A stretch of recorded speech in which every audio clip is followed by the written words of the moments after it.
So dear learners, in this particular video, we will be discussing about the structural models. So as an example of the structural models, so here we are going to concentrate on one type of diagram that is called a class diagram as an example here. Okay. So basically to look into this structural models are concerned. So basically the structural models of a software system are going to use to display the organization of a system always. Okay. So the structural model is going to represent what? The organization of a system in terms of the components that make up that particular system and their relationships.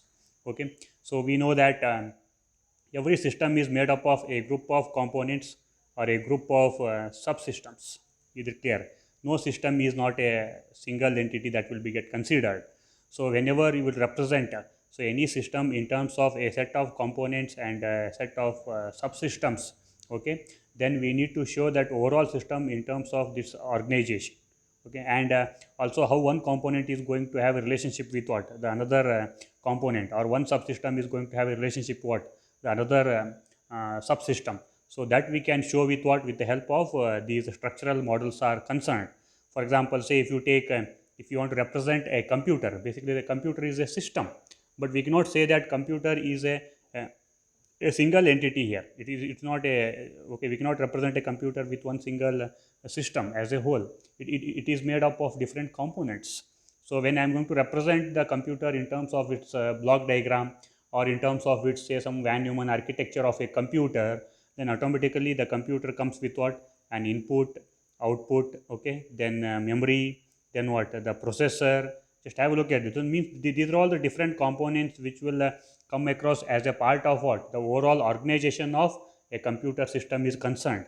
Okay, so in this way the structural models are going to be helpful to display a software system of its overall organization.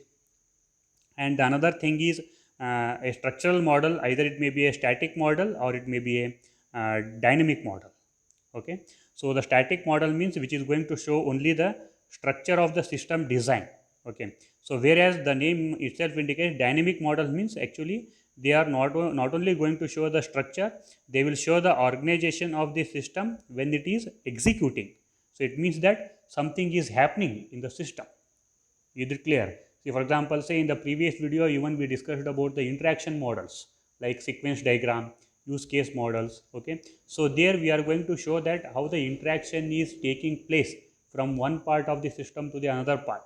Or in sequence diagram, we were showing that how the interaction is going to be taken place between the actor and an object. So it means that something is happening there. Means it's a dynamic in nature.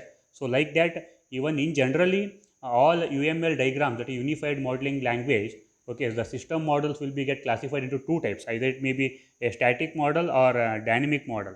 But always remember, so structural diagram, normally we are going to represent the any system in terms of its organization is concerned, it will be a type of what? The static model. Okay, so we are going to create these structural models of a system. So whenever we are going to design the system architecture is concerned, especially when we will representing the architecture of any system, then we always prefer what? The structural models. Clear? Now as an example, here we are going to take the class diagrams. So class diagram is also an example of a structural model. So where it is going to represent the different classes of that particular system and the relationship between one class to the another class, that is its association normally. So basically the class diagram is very popular diagram which comes under the unified modeling language, that is UML is concerned. Okay, so just have a look at few points related to the class diagrams. So basically the class diagrams are used when developing an object oriented system model, that is OMD. Normally we used to very popular known as object oriented modeling and design. So there we are going to represent our system in terms of the class diagram. So it will show the classes in a system and their associations between these classes. Association means a kind of relationship between one class to the another class. Okay, so an object class can be thought of as a general definition of one kind of what? A system object. Okay, and an association is nothing but it's a kind of link between these classes. Okay, so which will indicate that there is some relationship between what? These classes, that is called what? an association. And whenever we are going to represent the class diagram using an object classes, normally as we know that the objects are going to represent something in real world entities, means whenever I will be defining a part of my system in terms of object oriented, my every object that you are going to represent, it will be a kind of real time entity. See, for example, say if I am dealing with MSc PMS software, then all my objects will be related to in my day-to-day life that I am going to deal with that particular overall mental health clinic and how it is going to run, like patient, doctor, consultation, receptionist. Okay, everything that we can consider it as a object class. So similarly, just have a look at patient, prescription, doctor. So like this. Okay, and coming to one simple example over here, that is an UML class to representation and its association here. So here is a very simple diagram that we have shown. Okay, so only two classes that you have taken here. One is patient and another one is a patient record.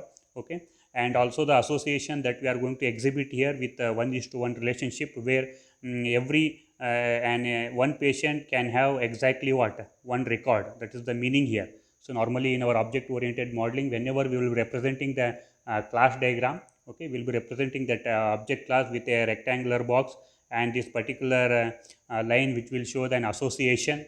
Okay, and the numbers will show the multiplicity, like the relationship with 1:1 or 1:many, many relationship that we can exhibit. If, for example, say if I take another example, employee and company. Okay, so the association here is employee is going to work for. So where work for indicates what, an association. Okay, so an employee is going to work for a company. So it's an example where employee is one class and a company is also what, and another class. Clear?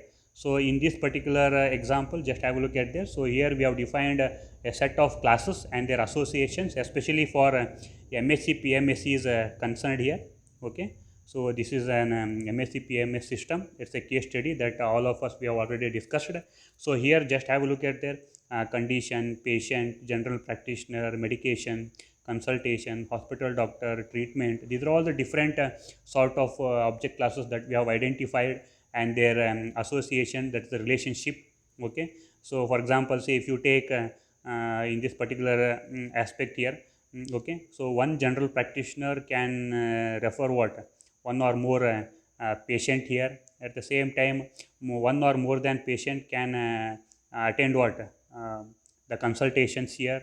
Okay, and during the consultation there may be a possibility of what, one or more than one prescription of the medication. So like this we will go on building defining the set of classes and building their association between what, one class to the another class. And basically, as a part of definition is concerned, as all of us we have already discussed even in the previous models also while discussing this object oriented modeling and design. So basically an object and class is a group of three entities here. Okay, it will come up with the title of the class, and always a class is always defined as a set of what, attributes, and also what, a set of operations. Okay, and whenever the implementation of these operations are nothing but what, the methods. Just do remember all these things. So this is what the representation of one class. So for example, say in this consultation class is concerned, just have a look at the different attributes here: doctors, date, time, clinic. Okay, so all the related aspects related to this consultation, that you can make it as what, a list of attributes. And during the consultation, okay, either it may be a new consultation, or we are going to prescribe the medication, or we are going to record the notes. So these are all the different operations that will be taking place. So whenever you will define such kind of class, it is your responsibility to implement what, so all these operations. Okay, so that is what the actual concept here. So now the next topic is that is generalization. Okay, so basically the generalization means actually it's a kind of our common technique that we are going to manage during our complexity is concerned. Whenever any complex thing that will come into picture, we want to make it represent in terms of more generic way. So this is the common nature. Okay, so the same concept is being used here also. Clear? So here normally what happens, rather than learning the detailed characteristics of what every entity, okay, that we experience. Normally what we used to do that we place these entities in more general classes. See, for example, say animals, cars, houses. See, for example, say if you take a car, okay, when you start looking at the car, so we know that there are specific different types of cars with different what arrangements of that particular automobile engine, their parts and everything. Okay, either it may be a petrol car or it may be a diesel car. So it may be a manual gear transmission or it may be automatic transmission. Is it clear? Whether it may be a 5-seater or it may be a 7-seater. See there. So if we start thinking of that particular car in depth, then automatically we will get into the complexity. But finally, we want to represent all such things of different cars under one category, and I will be calling it as what? With a generic group name, that is called what? A car. Okay, similar the houses, animals. For example, so you can represent a doctor. See there. So doctor means either that doctor may be Ayurvedic doctor or it may be allopathic doctor. Within the allopathic doctor, he might be only the normal physician or he may be a surgeon. So if you start thinking of any particular entity is concerned, okay, so whenever you will get into depth, you will get into the complexity. Okay, but in designing and in design and development of any particular systems are concerned, we will, as far as possible, we will try to represent so all these entities in terms of what? The generalization means generic format. Okay, so whenever we will represent such things, normally all these with what? A common characteristics. So when I will say that either it may be a car which comes under petrol car or diesel car. Okay, so every car is having some set of common characteristics. Okay, they will come up with 4 wheels. Every car is having an engine. Okay, seating capacity. So all other facilities that will be there, either it may be in diesel car, it may be a petrol car. They are all sharing the same common characteristics here. Okay, so that we can represent using the generality concept is concerned. Clear? And whenever we will apply this generalization concept here, normally, so it will be very helpful, especially in case of what? If changes are proposed to any particular object class is concerned, then we don't have a look into what? All the classes in the system to see if they are what? Affected by the change. Why? Because they are all going to share what? The common characteristics are concerned here. Okay, and especially in many object oriented languages such as Java, okay, for example, so they are going to have a mechanism called inheritance, that is class inheritance. So this particular mechanism is very much helpful to what? To exhibit this concept of what? The generalization. Okay, so here the attributes of operations associated with the higher level class are associated with what? The lower level classes. Okay, so it means that here, just have a look at the lower level classes are also called as what? The subclasses, which are going to inherit the attributes and operations from their what? Superclasses. Is it clear? Okay, and not only that, your lower level classes can also be get added with more specific attributes and operations. So for example, say if you look at here, okay, so in this particular generalization hierarchy is concerned, okay, so the main superclass here is what? The doctor. Okay, at the same time the lower class is either he may be an hospital doctor or maybe what? A general practitioner. Okay, so all these lower level classes or subclasses are going to inherit the properties of what? This superclass, that is doctor. Means all the attributes and operations of hospital doctor as well as the general practitioners. So they are going to inherit the same properties derived from what? The doctor class here. Okay, and apart from that, for all these lower level classes, we can add some more extra attributes or what? The operation, that is possible. But in generally, okay, so all these lower classes are going to inherit all the properties derived by the superclass. Okay, so this is what this makes the concept of what? The generalization hierarchy here. Okay, and if you look at this particular example, see there. So here, as just now I told that if you consider a doctor as a superclass, okay, then hospital doctor and general practitioners are the subclasses, where these hospital doctor and general practitioners are going to inherit all these properties of the doctor, like attributes and operations. Along with that, we are adding another 2 attributes for hospital doctor, that is staff ID and pager number, and also for general practitioner the practice address. So it means that along with these two attributes here for hospital doctor, these attributes will be common. At the same time, even for general practitioner also, along with this practice address as attributes, these three attributes are what? Common here.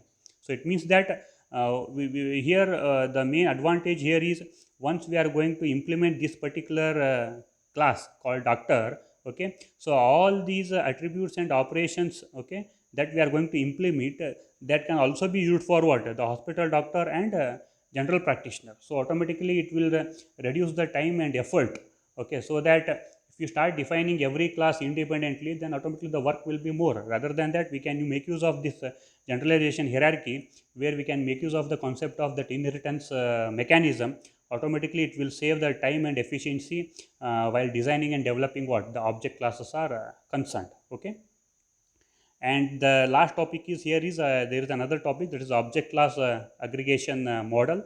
So basically the aggregation model is nothing but it is going to show how the classes are the collections which are composed of what? The other classes. See, for example, see here, in this particular example is concerned, there are two classes, patient and consultation, where both classes are going to get combined within what? A patient record, okay, where we can exhibit a relationship called part of relationship. It means that patient is a part of patient record, or consultation is also a part of what? The patient record, okay. So both have been get combined over here, that is called an aggregation association, okay. This is also very popular type of the relationship, that is called as the part of relationship, okay. So this is all about the structural model, where we discussed an example of class model in this particular video, okay. Thank you.